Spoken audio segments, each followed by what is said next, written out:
Usuku umhla ka-15 kuMeyi onyakeni ka-2026.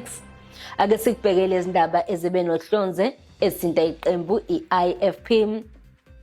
Umongameli weqembu i-IFP umhlonishwa Velenkosini Hlabisa kuzothi ngomgqibelo mhla ka-16 kuMeyi ethule lowo iqembu i-IFP ezofolosa ngaye esikhundleni sokuba imeya kumasipala i-City of Johannesburg eGauteng njengoba kubhekwa okhethweni lohulumeni basekhaya lonyaka ka-2026.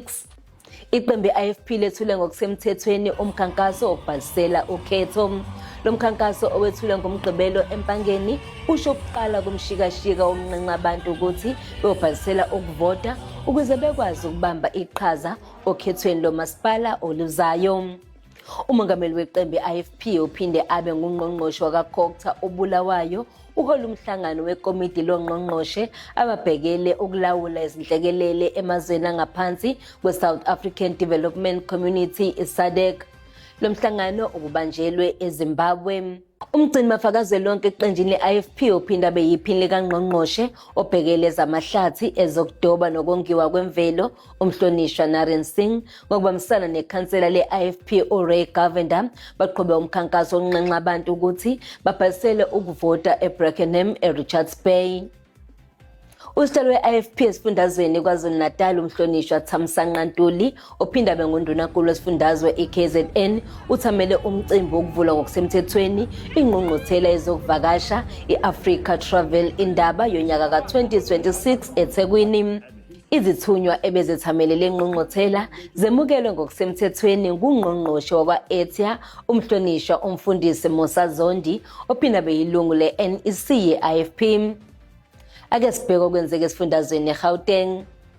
Usihlalo we-IFP esifundazweni eGauteng ophinda abe ngungqongqoshe umnyango obhekele ezobuchwepheshe besimanje umhlonishwa Bonkosi Dlamini ngokubambisana nonobhala kazwelonke we-IFP Youth Brigade ophinda abe ngu-MMC obhekele ukuhlaliswa kwabantu emkhandlwini i-City of Johannesburg babambe umhlangano kaSiyaya okhethweni ukuze kulungiselelwe ukhetho lohulumeni basekhaya oluzayo. Ake sikubhekele umasipala abaholwa i-IFP. Umasipala oholwa iqembu i-IFP Inkosi Mtubatuba Municipality ngaphansi kobuholi bemeya ukhansela Mxolisi Mthethwa uhambele ku-Ward 1 eNkanini wayovula umgwaqo ongenele emakhaya okungumgwaqo ongaphezulu kuka-5 km okhandwe kabusha wafakwa nokhonkolo ezindaweni ebezima amanzi.